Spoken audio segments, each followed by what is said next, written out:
Hello and welcome to another video. There were a few comments on my last video and on Facebook and my Instagram account about the RGV that was in the background in the last video. People wanted to know more about it, so I thought I'd do a video not just about my RGV but a little bit of the history of the Suzuki RGV. Because really the Suzuki RGV250 is quite a notable bike in the history of motorcycles, and particularly in the history of Suzuki. I've had my RGV since 1996. It's done 11,210 miles, which is quite low nowadays considering how long these bikes have been about.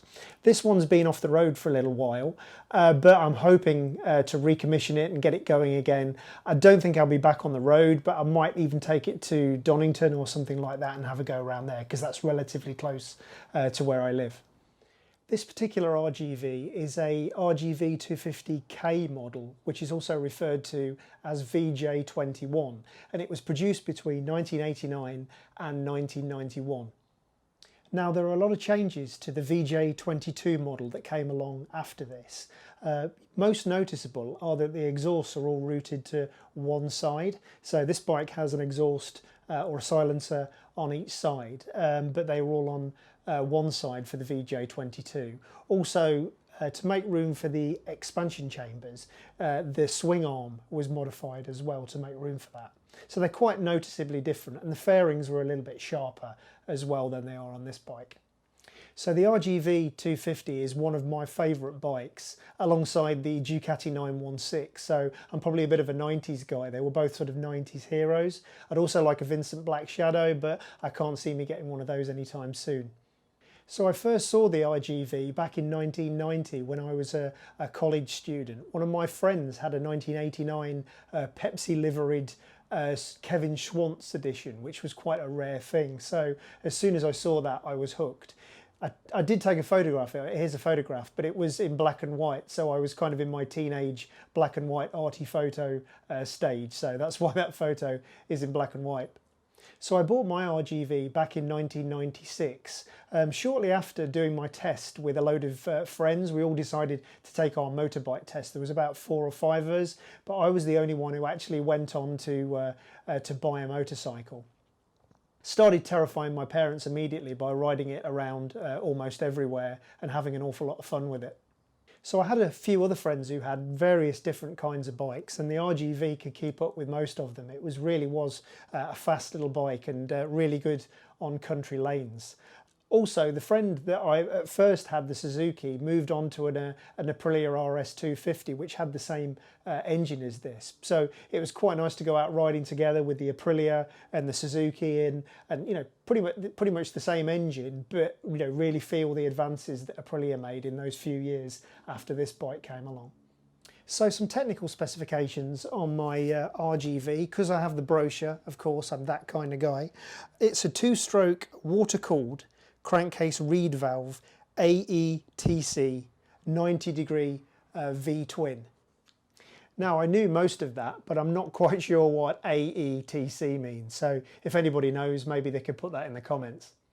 So the engine has a compression ratio of 751 with a maximum power output of 58 PS at 11,000 RPM. The engine's maximum torque is 3.8 kgm at 10,800 RPM. It's a chain-driven system with a 6-speed transmission, and the dry mass is 128 kilograms. Surprisingly, my little RGV has a top speed of 130 miles an hour and a 3.7 0 to 60 time. So those are figures that aren't that remarkable today, but obviously when you're riding it, that's still pretty quick. The front suspension is telescopic, spring freeload, 5-way adjustable on the front. And the rear suspension is full floater, spring preload, 7-way adjustable on the rear. So the brakes are a triple disc system. On the front, you've got 2x Deca 190mm discs, and on the back, you've got a 210mm single disc. The tyres are 110 by 70, 17-inch on the front, and on the back, you've got 140/60s, which are 18-inch. Suzuki were the first manufacturer to introduce aluminium frames on production models, and the RGV's frame was an evolution of that. It was a DC box design, which was really good for structural rigidity, and it had this dual cell configuration, which made it a really good frame. Added to that was a larger diameter front fork, and on the back was a link type full floater rear suspension. It's got a 17-litre tank, plus of course the 2-stroke oil which has to go in. So the real Sprinter slingshot graphic that you see here on the back, which I always thought was a bit naff. I sort of thought I'd take it off, but I'm really glad I didn't.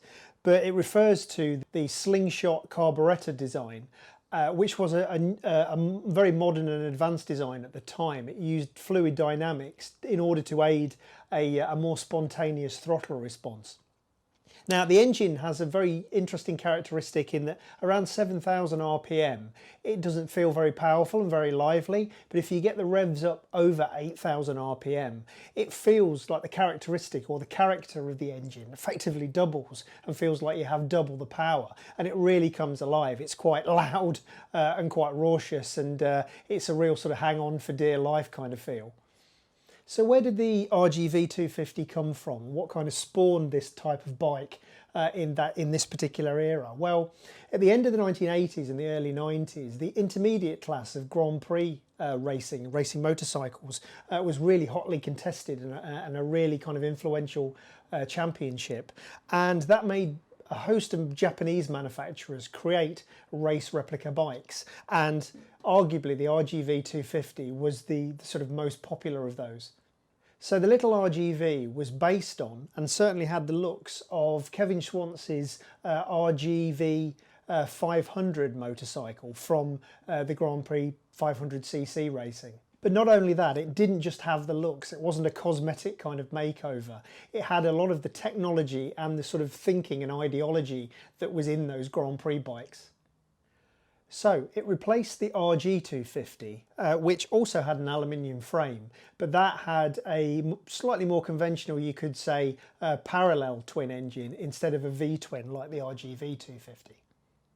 So, because of its engine characteristics that I talked about earlier, where you rev it and you get a lot more power, and its handling characteristics as well, it was a sort of a naturally suited track bike, and it became very popular with club racing. So as you probably know, RGV stands for Racing Gamma V-Twin. So the older model was called RG, and the RGV was called RGV because it has the V-twin engine. So club racers also liked the race-matched cassette-type transmission, and also the bodywork, which was really aerodynamic. Not only did it give it the silhouette of a racing bike, but it also was wind tunnel tested when it was created, so it gave you a competitive advantage in that way. So there's a really rare initial H model that's very hard to find, but the sort of main production first model was the K model.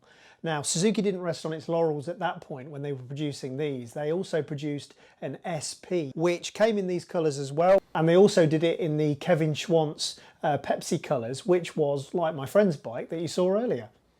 Those models also got a dry clutch and a 6-speed close ratio gearbox. Now, I wasn't aware that my friend's Pepsi bike was that little bit more special at the time, even though he had it a few more years earlier, but I probably would have tried to go for the Pepsi one if I'd have known. So the RGV was produced between 1987 and 1997, but they were only officially imported into the UK between 1989 and 1994. So 1989 was the K model, and in 1994, the last one that we got was the R model. I remember being particularly put out by this by seeing the later models that were only available sort of outside the UK and in Japan, because they were really curvy and had really moved the game on that much, but of course we couldn't get them in the UK. But as I mentioned before, the engine did live on in the RS250 Aprilia, so at least there was a bike that we could get that was kind of like this in the UK for a lot longer than the RGVs were available. So just to be clear on the models then, you've got the VJ21, which is this bike, and was 58 horsepower. You've got the VJ22, which ran from 1991 to 1996 and had 62 horsepower. Then finally you've got the VJ23, which was 97 to 98 and had 70 horsepower in the SP version. So back in the day then, the Race Replica 2-strokes 250s like these were the kind of maddest, most frenzied thing you could buy on 2 wheels. So nowadays then, the Suzuki RGV250 has become a bit of a modern classic. They're becoming quite hard to get hold of. One of the things, you know, that it really does take you back when you smell the 2-stroke oil and you hear that zinging of the engine firing up. You know, it's very much a thing of its time, and they really are a fantastic bike. So as you'd expect for such an iconic bike, there really is a big scene out there of enthusiasts. Lots of Facebook groups, and there's also RGV250.co.uk, where there's a lot of forums where you can kind of swap ideas and parts with other users. So yeah, it's really really has a good following. Now, if there are fellow enthusiasts out there that are watching this video, I hope you're not screaming at the screen because I've got lots of the facts and details wrong. Hopefully I was pretty right with most of them. I'm an enthusiast too. Like I say, I've had this since 1996. It's always going to stay with me. I absolutely love it. So anyway, thank you very much for watching. I hope you really enjoyed the video and getting a bit of an insight into my RGV and the RGVs in general. Please subscribe if you get the chance, and maybe even hit that notification bell so that you get a message telling you when I bring out a new video. Lots more videos to come in terms of car reviews and basically other car related stuff. Also, if you don't mind, hit the like button, because that helps with the way that the video is found by other people and more people will get to see it. So anyway, that's it for now. Thanks very much for watching.